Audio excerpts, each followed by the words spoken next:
মাহমুদুর রহমান মান্না, ধন্যবাদ, আপনি আমাদের সেটে কষ্ট করে এসেছেন। তারেক রহমান বিএনপির ভারপ্রাপ্ত চেয়ারম্যান কয়েক সপ্তাহের মধ্যে দেশে ফিরবেন, তার দলের শীর্ষ পর্যায় থেকে এটা বলা হচ্ছে, মানে তারপরে আর কি পরের সিরিয়ালে যারা আছেন তারাই বলছেন যে কয়েক সপ্তাহের মধ্যেই তিনি আসবেন। তিনি ফিরলে দেশের রাজনীতিতে কি প্রভাব পড়বে, আর বিএনপির রাজনীতিতে কি প্রভাব পড়বে? কঠিন প্রশ্ন। অনেকগুলো বছর তো তিনি নেই দেশে। আগে যখন ছিলেন তখন হয় জেলে ছিলেন, অথবা ধরেন যখন উনি কেবল রাজনীতিতে হাতে খড়ি নিচ্ছেন তখন ছিলেন। ওইভাবে যদি দেখেন তাহলে পরিপূর্ণভাবে তারেক জিয়াকে আমরা দেখিনি। বিভিন্ন কর্মে বিভিন্ন সিদ্ধান্তের সময় তাকে আমরা মাঝে মাঝে দেখেছি, ওই দেখাটা মানে পরিপূর্ণ হয় না। তবে ওভার দ্য ইয়ার্স এখন মনে হচ্ছে যে সব শেষের দিকে, ধরেন 5ই আগস্টে গত বছর পরিবর্তনের পরে ওনার স্টেটমেন্টগুলো যেগুলো উনি দিচ্ছেন, যে বক্তৃতাগুলো করছেন, সেগুলো আগের চাইতে রিলেটিভলি ম্যাচিওর্ড। এবং মানে এখন এই ম্যাচিওরিটির জন্য আপনি কাকে যে মানে অ্যাট্রিবিউটটা দেবেন সেটা তো বোঝা মুশকিল।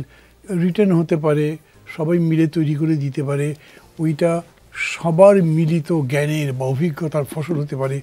উনি নিজে এরকম করে একটা প্রক্রিয়া পদ্ধতির মধ্যে দিয়ে যান নেই, ফলে ওরকম করে বলা যাবে না। আমি যেটা অবজার্ভ করেছি সেটা আপনাকে বলি, অনেক বড় দল হয়ে গেছে এখন বিএনপি। উনি যখন দেশ ছেড়ে গেছেন তখন, অথবা তারও আগে, মানে ধরেন 15 বছর ধরে যে ফ্যাসিবাদ দেশে চলেছে, সেই সময়ের শুরু থেকে এই পর্যন্ত এই দলটা যে ঘাত প্রতিঘাত সহ্য করে দাঁড়িয়ে থেকেছে এবং বেড়েছে, that is something very huge. আমি বলবো যেটা মানে অনেক বড় কৃতিত্বের দাবিদার হতে পারে। সেরকম দিক থেকে যদি দেখেন, বিএনপি তো ভাঙেনি ওই অর্থে, বিএনপির মধ্যে খুব একটা আঁচড় লেগেছে সেরকমও নয়। আরও একটা বিষয় দেখেন, বেগম জিয়া তো ওখানে প্রায় মানে কী বলবো, একটা আইকনিক লিডার ইতিমধ্যেই উনি আছেনও। তারপরে উনি যেরকম অসুস্থ হয়েছেন আর সেরকম দায়িত্ব পালন করতেও পারেন না, তারপরে উনি শুধু লন্ডন থেকে যেরকম করে দলটা মনিটর করছেন, এটাও আমি মনে করি একটা দেখবার মতো বিষয়।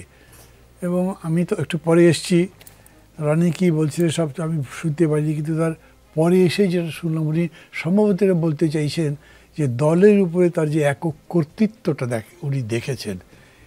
আমি মনে করি যে ঠিক উনি যেরকম, ওই টোনটা তো আমি ধরতে পারিনি, কিন্তু উনি যেরকম করে বললেন সেটা যদি আমি বলি তাহলে বুঝি, আমি বোধহয় একটু ভুল বুঝলাম। ওনার সাথে আর কথা বলা যায় না এরকম নয়, কিন্তু ধরেন 2-3 বার তার সাথে আমরা ভার্চুয়ালি কথা বলেছি। আমাদের জোটের সাথে উনি কথা বলেছেন, অন্যান্য জোটগুলোর সাথে যারা মিলিয়ে আমরা একসাথে এই কতগুলো বছর আন্দোলন করলাম, তারা কথা বলেছি। এইখানে ওনাকে অনেক পেশেন্ট মনে হয়েছে, সবার কথা শুনতে চেয়েছেন এবং চাপিয়ে দেওয়ার মতো করে কোনো কথা বলেননি উনি। উনি বরঞ্চ যে জায়গাতে আমরা চাইছি যে উনি সিদ্ধান্ত দিক, আমরা বলছি যেটা আপনি বলেন, উনি যদি সে সিদ্ধান্ত দিতে না চান তাহলে বলেছেন আপনারাও ভাবেন আমিও ভাবি, মানে এরকম করে রেখে দিয়েছেন। এগুলো তার বেশ খানিকটা পরিপক্কতার কথা বলে। কিন্তু যদি ধরেন 5 আগস্টের পরিবর্তনের পরে বা ওই পরিবর্তনের আন্দোলনের মধ্যে দিয়ে যে আকাঙ্ক্ষাটা তৈরি হয়েছে মানুষের মধ্যে, সেটাও তো অনেক বড়। সেই আকাঙ্ক্ষাটা তিনি বুঝেছেন তার বক্তৃতার মধ্যে মনে হয়, কিন্তু সেটাকে কতখানি ধারণ করতে পারছেন, কতখানি রিয়েলিটিতে ট্রান্সলেট করতে পারছেন, সেই প্রশ্ন যদি করেন তাহলে আপনি সেখানে খাবেন। কারণ উনি মানে বলেন যে তাদের দলের নেতারা বলে 3000-4000 নেতাকর্মীকে বহিষ্কার করেছেন, কিন্তু চাঁদাবাজি কি থেমেছে? আগের চাইতে কমেছে, আগের চাইতে দখলদারিত্ব হয়তো কমেছে, কিন্তু আমাদের জাতীয় রাজনীতির মধ্যে কিন্তু একটা ব্যাপার আছে। এখন সাদা পাথর বা বালু দখল করবার জন্য তখন দেখবেন এত কিছুর পরে আওয়ামী লীগ বিএনপি অন্য পার্টির সব এক হয়ে গেছে, যে আওয়ামী লীগের কোনো অ্যাক্টিভিটি নাই। ওটা খুব সহজ কাজও নয়। উনি নাকি এরকম বলেন যে এটা তো এখনই পারবো না, যদি কখনো ক্ষমতায় যাই তাহলে এটা ঠিকই কন্ট্রোল তাহলে হয়তো জি গোলাম মাওলা রনি ওরকম একটা ইঙ্গিত দিয়েছেন, এখনই হয়তো পারবেন না, এটা তার জন্য খারাপও হতে পারে।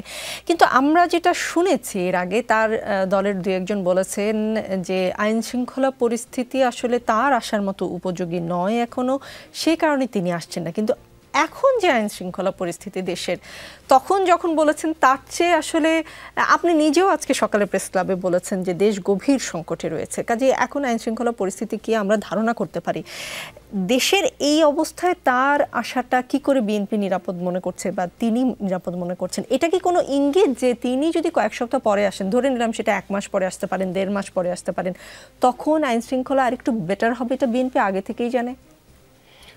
আমি প্রেস ক্লাবে যে সংকটের কথা বলেছি, সেই সংকটের সাথে ওনার আসা না আসার কোনো সম্পর্ক নেই। আমি সেই সংকটটা কীরকম বলছি, ধরেন ওই যে একটু আগে বলো না, লাশ কবর থেকে তুলে যে উল্লাস, মানে তো বিভৎসতা আর কি চেহারা হতে পারে। কিন্তু এইটার কারণে উনি আসতে পারবেন না বা আসতে পারবেন তা তো বোঝায় না। কিংবা ধরেন চট্টগ্রাম বিশ্ববিদ্যালয়ে যে বিভৎসতা হলো, সেটাকে দিয়ে আপনি তার আশা এইটার সাথে সম্পর্কিত করতে পারবেন না। কিন্তু বিএনপি নেতৃত্ব, আমি তো খুব স্পষ্ট করে তাদেরকে কিছু বলতে শুনিনি এখন পর্যন্ত। সিকিউরিটি কোয়েশ্চেনটাই যে তাদের কাছে বড়, সেরকম তো তারা ওপেনলি এরকম বলেছেন আমি দেখিনি। ধরেন ব্যক্তিগত আলাপচারিতাই হয়তো তারা এক একজনের কাছে এক রকম বলছেন, আমার কাছেও বলেছেন একটা। তো ওইটা ধরে আপনার মিডিয়াতে আলোচনা করা বা তার উপরে একটা বিশ্লেষণ দেওয়ার আমি মনে করি কোনো মানে দাঁড়ায় না। ওরা বলতে পারে যে একটা কথার কথা বলেছিলাম, কিছু একটা আছে যার জন্য যে আসতে চান না, আমি এরকম করে বুঝি, যেটা আমি জানি না, যেটা কেউ জানে না। মানে উনি জানেন, বাকিরা কে জানে তা আমি বলতে পারি না। হয়তো তার মা জানেন, হয়তো তার দলের খুবই ঘনিষ্ঠ দু একজন জানেন, বাকিরা জানে না। যদি সাধারণভাবে বলেন যে আইন শৃঙ্খলা পরিস্থিতি কি তার না আসার মতো কোনো কি একটা বড় ষড়যন্ত্র হতে পারে, এখন ধরেন অনেকগুলো স্ট্রাইপও রেডি করা আছে, যদি নাম্বার সাথে সাথে অথবা 10-15 দিনের মধ্যেই তাকে স্ট্রাইপিং করে মেরে ফেলা হবে, তো ওই খবর তো আপনি বলতে পারবো না। সেই রকম পরিস্থিতি থাকতেও পারে, সেরকম পরিস্থিতি মোকাবিলা করা যেতে পারে। জি, গোলাম মাওলা রনি, আজও প্রেস সচিব বলেছেন পৃথিবীর কোনো শক্তি নির্বাচন ঠেকাতে পারবে না। আর অন্যদিকে যেখানে যাই সেখানে কেন তাহলে লোকে প্রশ্ন করে নির্বাচনটা কি হবে? এখন প্রেস সচিব সাহেবের কথা নিয়ে তার উত্তর দেওয়াটাও আমার কাছে একটা বিপজ্জনক বিষয় মনে হচ্ছে। পৃথিবীর কোনো শক্তি যদি ধরেন, তো সেখানে আমেরিকার শক্তি আছে, রাশিয়ার শক্তি আছে, ভারতের শক্তি আছে, পাকিস্তানের শক্তি আছে, তাদের কথা বাদ। আমরা যেখানে আমাদের দেশের এই জনাব ফজলুর রহমান সাহেবের বাসায় সামনে 10-12 জন ছেলে মেয়ে তারা একটা মব করলো, সেটা আমরা নিয়ন্ত্রণ করতে পারলাম না। তাহলে এদের শক্তি, এই যে যারা মব করছে, আমেরিকার যে সুপার পাওয়ার, ডোনাল্ড ট্রাম্পের যে পাওয়ার আছে বা 7ম নৌবহর আছে বা তাদের যে মার্কিন মেরিন আছে, তাদের সেদের পাওয়ার বেশি।